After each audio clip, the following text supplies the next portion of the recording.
Hey, welcome to the Saber Order. In this video, we'll be reviewing the Dooku Lightsaber from Ally Sabers. This saber costs around $540 in the Xenopixel installation. There is the option to get Profi for a little bit more money. If you want to save some money, you can get the base option. These all will come with an included blade, so this one will come with a Neopixel blade. I got the 28-inch option. You can get up to 32 and 36 inches, which the longer blades are more screen accurate, but they are harder to swing around with. In this video, I'm going to be covering all the hilt details, the internal of the chassis and how to disassemble it, and also all the blade effects and sound fonts that come with the saber. Alright, so with the hilts, up close, it's a very detailed replica. I mean, there really isn't a detail missed, and even that's with all these Corband sabers and super high-end replicas. I mean, this thing really doesn't have a single detailed miss. Doesn't have a switch, that kind of activation switch that kind of ruins the replica, because it's actually built into the hilt right here, and the only thing that kind of throws it off are the blade retention screws. But those had to be part of the design. But the polished materials are very nice. Yet again, not a detail miss. I think this saber, for its price, is next to none. With the hilt, obviously you're going to get a blade. I got the 28-inch mid-grade blade, and it only does come with mid-grade, but I do choose the shorter blades usually because I think it is a little bit better for dueling. But the mid-grade pretty much just means it's a little bit lighter for swinging, which is a plus, but again, you don't really have a choice. That's all they sell. Alright, and to assemble the whole blade to get the saber working, you're just going to go ahead and obviously put the blade through the middle section, and I would press it a little bit down just so it engages the activating prongs. And then you can screw in all the blade retention screws. Sometimes you can only do 2. You don't really need to do all of them, but if you do want it secured, I would probably get them all. I got the blade in, it's all secured, and the saber will ship with some battery in it, so once you get that done right away, you can hold this button down. Power on. It's going to power on, and then you can just repress the activation button. It should be defaulted on some sort of Sith font, so here you go. Alright, so next I'm going to go ahead and get up close of this hilt itself, kind of really go over all the details, and then go and open the saber up and show how to kind of deal with the chassis, the Xenopixel internals, and how to reassemble the saber. Alright, so here's Count Dooku's lightsaber up close. A very detailed hilt, and probably one of the most unique hilts in Star Wars, or at least Star Wars canon. Very similar to his Jedi hilt, which Ally Sabers does sell for, I think, a little bit cheaper, but I don't think it's as cool. But no, the curved design is very cool. It will kind of force you to grip up close, but the reason apparently that his curved hilt is the way it is I guess when you hold it, the blade is more aligned with, I guess, your straight arm than when you hold a normal saber. It kind of just sticks a very different way. So I guess it feels more connected to you. It's a unique fighting style that Dooku uses. And it does actually feel very unique when you do swing it around, so it does translate sort of. But anyway, so here's a cover tech wheel. This is universal for any cover tech clips if you want to use it as a belt clip. And then your activation button right here. Just go ahead and press it. And then boom, you got some LEDs by your connector prom to show that it's on. I do have it muted right now just because the saber is super loud. You can change the volume using the Xeno app, which I'll demonstrate in a later section of this video. Or you can just use the button controls to at least do volume low. And to access the internals, you can unscrew this part of the pommel, and then you'll be able to, I guess, access the battery, though this isn't really how you charge it, but it does show it. And then the Xenopixel core. Right, here's your SD card. You don't really need to touch any of this. These sabers come preset with everything you need. It's almost the perfect beginner saber. And then this light indicates that it's on. All right, and here's my big kind of iffy bit on the saber is it doesn't come with any flathead screwdriver to get this thing off. So you're gonna have to have your own something flathead, maybe like the edge of a coin. Then you can go and twist it until it loosens enough to come off. Let me do that real quick. Alright, once it's off enough, you should just be able to pull it right off. I would make sure the screw doesn't exit that, because if you lose it, there's not a replacement like there are these little retention screws. And then boom, you have access to the charging port, which is the only thing that this bottom bit does. I guess it has access to the speaker, but again, that's something you don't need to touch. And it does come with a standard USB-C charging. Just go ahead and plug it in right here. Once it is plugged into an actual power source, it will make the noise and say charging, so that you know there's actually power supply being directed into your saber. Go ahead and unplug it. Let me go ahead and set this off to the side. All right, and here we go. To get this back on, you're gonna line this kind of front bit up with this hole that does nothing. There's not a screw that's supposed to be there. It's really only useful to align this bit right here, and then you're gonna have to hold it. And then I would screw it first with your hand just so you can get it kind of engaged with it. And then once it's not moving around, that means, it actually is in. So then you go in with your flathead and then tighten it so, the saber's not shaking around when you're swinging it. All right, so that's just about everything with this incredible hilt. I'm gonna go ahead and put a blade in, go ahead and show it swinging, all the lightsaber fonts, and blade effects, probably what you're here for. All right, so here's Count Dooku's lightsaber with the blade back in. Here it is with the 28-inch. Again, it does kind of look a little short, but it really gets the job done, and it makes it easier for swinging. And when it comes to swinging, I would hold it right by the rib section. With most Neopixel lightsabers, since, you know, the blade actually does have weight, unlike it does in, you know, the shows or whatnot, you do kind of need to hold it higher on the hilt. But when you do hold it down here with a curve, it makes it extra weird to swing. So with this, at least feels normal. And then boom, that was actually one of the gesture controls right there. I'm going to show those real quick. So along with using the activation button, you can swing the hilt out like this, and it will activate. Then you can deactivate it and activate it with the main control, which is just twisting the hilt.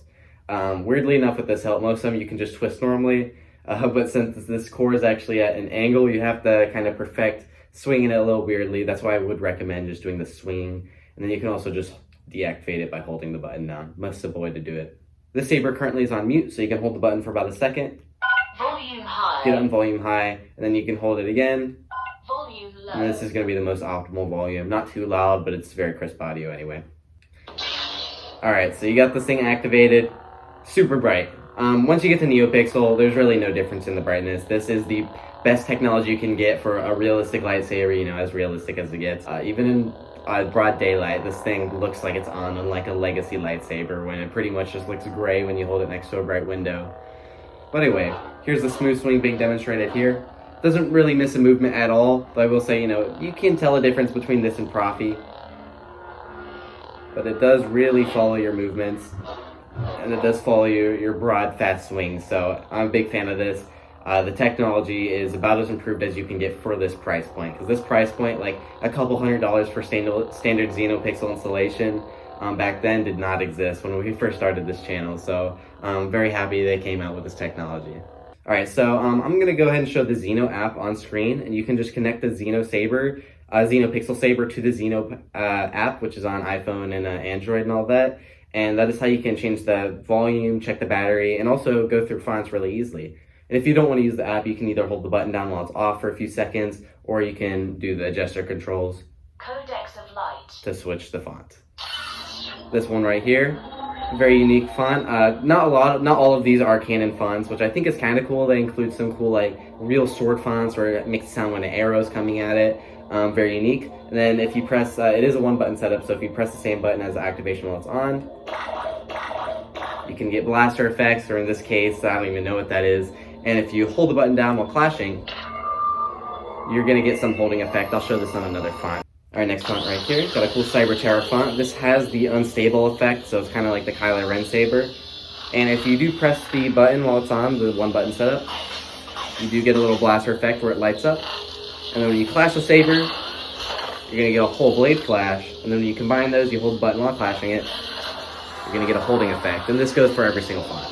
So now I'm going to go ahead and get into all the blade effects and activation effects. So when you just press the button, it's going to be a standard activation, and it's just going to pretty much look like a standard blade. You deactivate it. You can hold the button down for a couple seconds, so a little bit longer than if you were to change the audio. unstable. And it's going to give you like unstable. Unstable in this one's a little misleading. It's more like a strobe light right here. It's blinking. I don't know. It's kind of hard to tell on camera, but very different effects. And I think the flame blade is actually how you get the what we know is an unstable effect. So I'll go ahead and do that real quick. So hold it down for a second or two. Rainbow blade. And boom, you get a rainbow blade. This is one of the troll effects. There is a font that comes with this on pretty much every Neopixel lightsaber out there. But of course, that had to be included on this one. And I think there's probably 6 blade effects and about 6 activation effects. I'll try to show most of them. Candy blade. Candy blade, very similar version, but the color's a little tighter together and it does use different colors.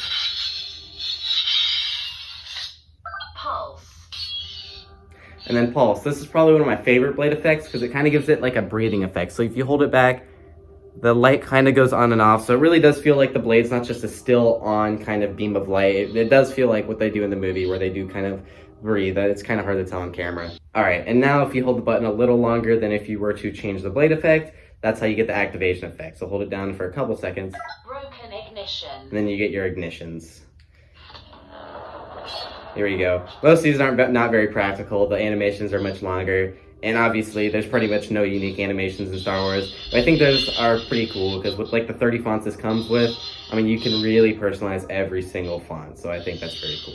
All right, so this customizability, obviously next to none. Even the Profi Sabers don't come with this without having to actually plug it in and program it, which I think is the best part about these sabers that make them more beginner-like, is you can do everything just with the saber itself and no external computer or SD card being taken out and all that. So I'm gonna just go and quickly brush through every single font and then do a swing test.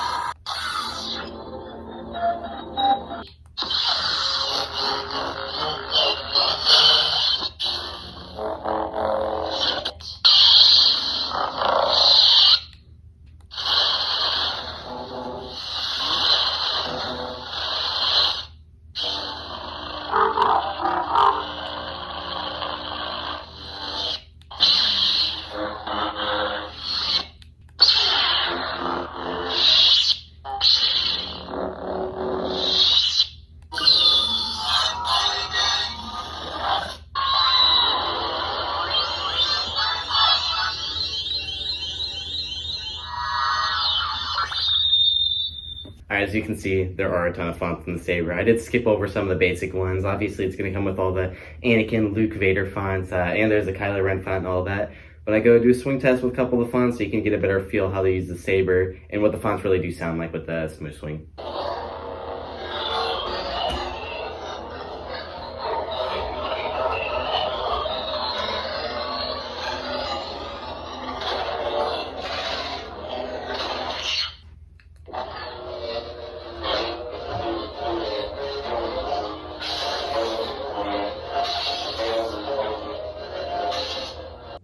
Alright, so overall, this hilt is very expensive. Again, it is the most expensive saber Ally Sabers sells, or at least single-bladed saber, running you around $600 depending if you want Xenopixel or Profi. Fortunately, I did get this on a discount, so I saved a little bit of money, but I do still think it is worth that price. I do more tend to like really get higher end replicas because most of the time these are sitting on a shelf, so I don't just go for the technology or the blade. I do want a very nice hilt, and I think this thing delivers on both ends. With the Xenopixel installation, you really can't miss. It has like 30 fonts, unlimited customizability, so for the price of that technology alone, you're getting a deal. But the hilt itself, I mean, really, this is one of my favorite hilts on display, and this is one of my favorite sabers. The only downside, I guess, it is kind of awkward to swing. That's something you expect, I guess, when you do get a curved hilt. But this is probably my favorite hilt from Ally Sabers, and I highly recommend it.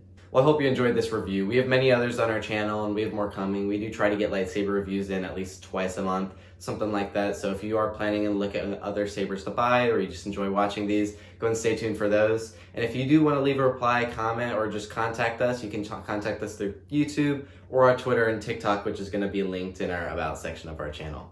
Well, anyway, if you like these videos, go ahead and like, subscribe. Stay tuned. Peace.